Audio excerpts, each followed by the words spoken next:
Hey, it's another week, another recipe, and we are trying a 1950s Jell-O no-bake cheesecake that is definitely different than any I've ever had. Come join me. Hey everyone, welcome back to my kitchen. My name's Courtney Morris, and I cook history's forgotten recipes out of random cookbooks I find and sometimes websites. Thank you so much for joining me. If you are new here, I hope you enjoy the video, and I hope you become a member of our community because we have a lot of fun here. At least I do. And if you're coming back for more, thank you so much for your support. Drop me a comment in the below and tell me hi that you're here, and I hope you enjoyed this. So today we are headed back to the 1950s. This is video number 2 in this year's Find a Thanksgiving side dish or dishes that are more exciting than the normal stuff. So we are starting out with a no-bake 1950s pink Jell-O cheesecake, except mine's not going to be pink. And I'll tell you why. I don't have pink. I have pineapple, lime, and peach. Obviously, this recipe was meant for strawberry, but they said you could use whatever you wanted. Now, the 1950s were Jell-O crazy. If you know anything about the 1950s or seen any of the ads or the propaganda, Jell-O brand was the thing to do, and I figured putting it in a cheesecake was a better option than mixing it with cottage cheese and olives. So I'll leave a card at the very end of this video so you can watch last year's Jell-O escapade, which was something. It was something. Just watch it. It was something. So I have to decide, do I want orange, green, or yellow? Okay, so we'll figure out the flavor here shortly, but first we're going to make our crust, which are graham crackers, which I do love a good graham cracker crust, and it looks like somebody already got into these. I love when I buy stuff for recipes and then all of a sudden I am missing some of them. Thankfully, I only need 24 squares. Okay, now hold up. Is that 24 square? Like, because that's a rectangle. Is that square? Maybe that's a, okay. I'm just gonna call this square. 20, 22, 24, and 1 for me. It's important to take care of yourself, you know, when you're working hard. And you know, quality control must be kept up. So, just making sure these don't poison anybody. I might have to try the rest with some frosting just to make sure that, you know, it's good enough for other people to eat. The easiest way I know is with a rolling pin and a Ziploc bag. You can also use a meat tenderizer if you have one, or another thing that works is let your kids just step all over it. Just don't let them step too hard because it'll rip the bag. But that works also. Or you could just put it in a blender. I guess this is just the way I've always done it. Okay, so now that I'm thinking about it, the grind I get with the rolling pin is definitely more coarse. I'll give you a close up here in a sec. You can see there's some bigger chunks. I could roll those out if I wanted to, but it would be a little bit different if I put it in. This is going to be used for something else here in a minute. If I put it in a food processor, because it would be like a flour, and honestly, in my opinion, if I'm going to do a graham cracker crust, I kind of like having that, what's the word, the coarseness of the grind in it. So that's personal preference on me. You do whatever you want.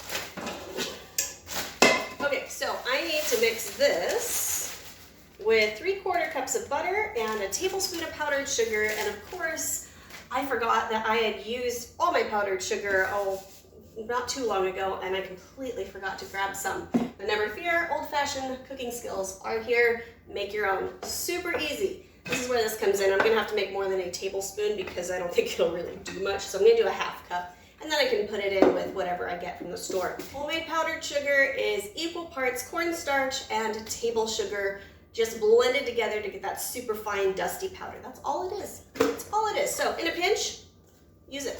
It works really well. And if you don't have one of these, you can use a blender. That's no problem. Vitamixes, I would say, for bigger quantities because the carafes are so big.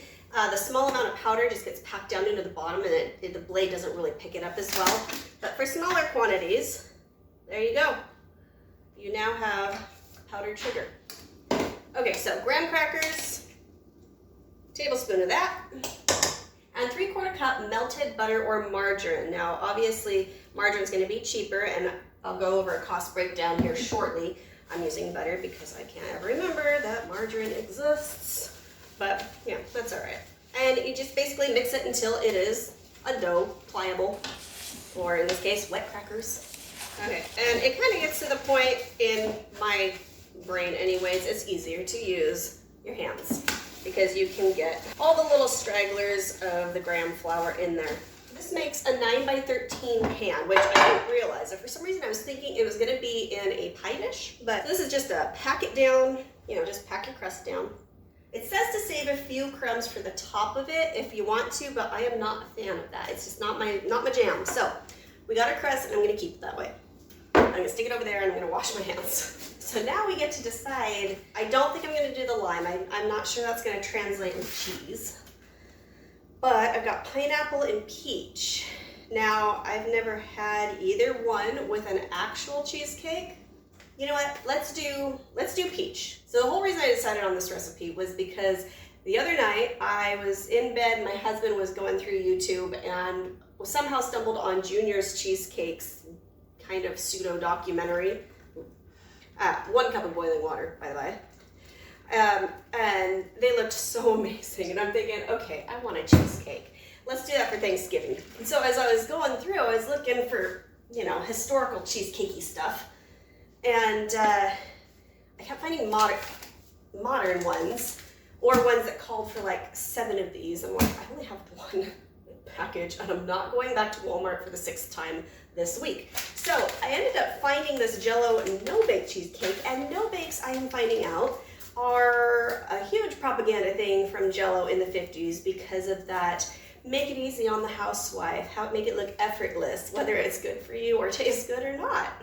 So it's working for me today. So it says to mix Jello with 1 cup of boiling water. Okay, it says beat in cream cheese, sugar, and vanilla. So 8 ounces of cream cheese. It says softened, which I probably should have put it in the microwave for a few minutes. I think I'm going to do that real quick. Or not a few minutes. Don't do it for a few minutes. You will have boiling cream cheese. Just a couple seconds.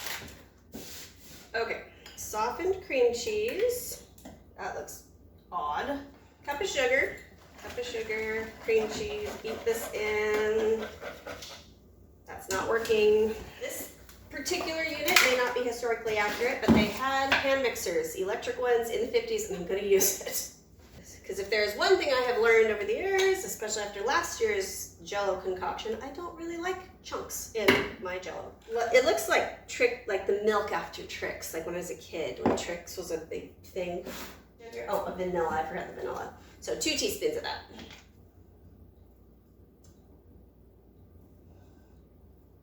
Okay,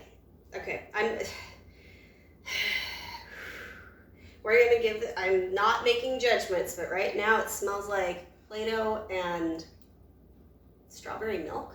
Now I need 1 2/3 cup of evaporated milk, chilled.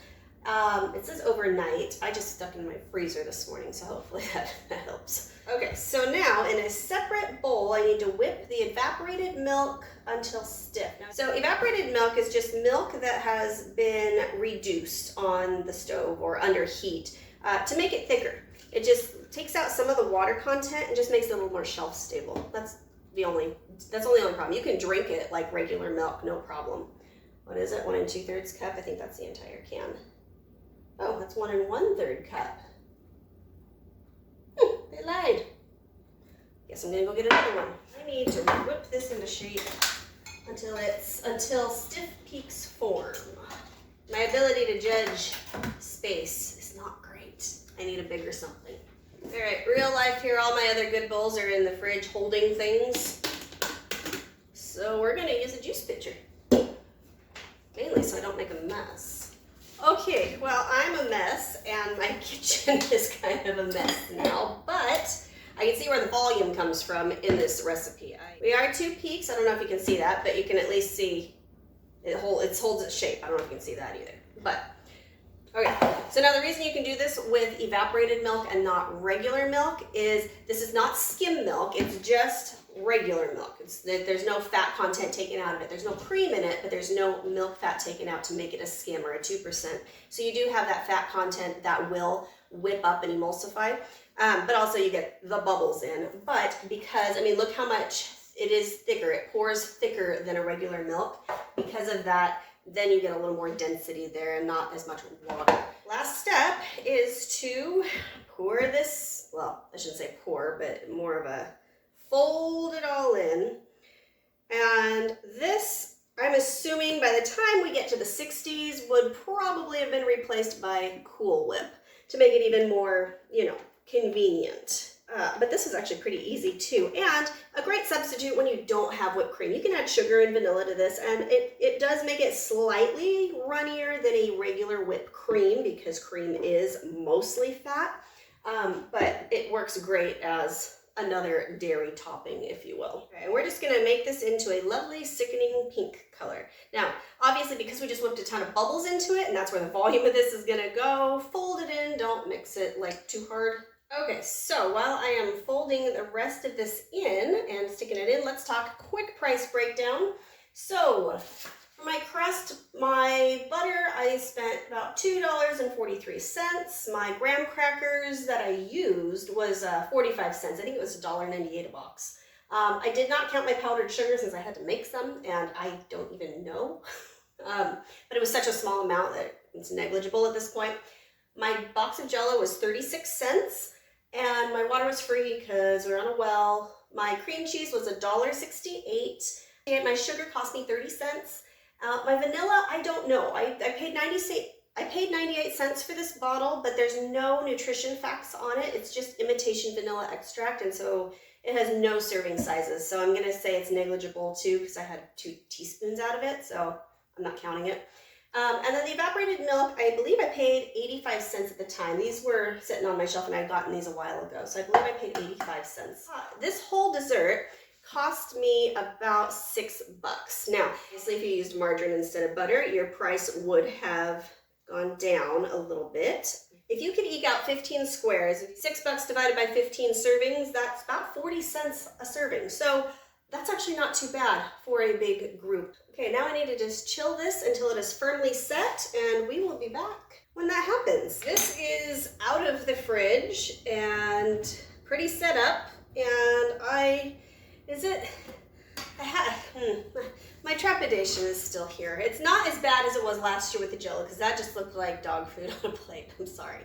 But it's still not something that I could say I'm really looking forward to. Let me try that. Get a piece out without completely massacring it. Easier said than done. Oh, I did it. Okay, not bad. It smells like a smoothie. Like it really smells like peach yogurt, like a peach yogurt smoothie. Okay, holds its shape as expected. It looks like a lot of that foam went to the top and the jello-y part went to the bottom. I mean, all in all, it looks pretty, and honestly, my first thought that when I took it out of the fridge, it reminded me of Peaches and Cream Barbie for some reason. I think it's just the color scheme. So let's find out if peach was a good idea. Here goes. Whew. That's a surprising texture. That's actually pretty good. I'm happy with that. Okay, all right. Let me get my thoughts together here. There's a lot going in my head at the moment. That was a lot to unpack. The texture of this top part, it's air. It's so light. Like there's nothing to chew. If you didn't have this bottom part, this would just go whoop, like cotton candy. It just melts. I kind of love that. Although I'm kind of disappointed because I kind of wanted cheesecake, like something to chew, like. But because this is not a cheesecake, it is a Jello cheesecake.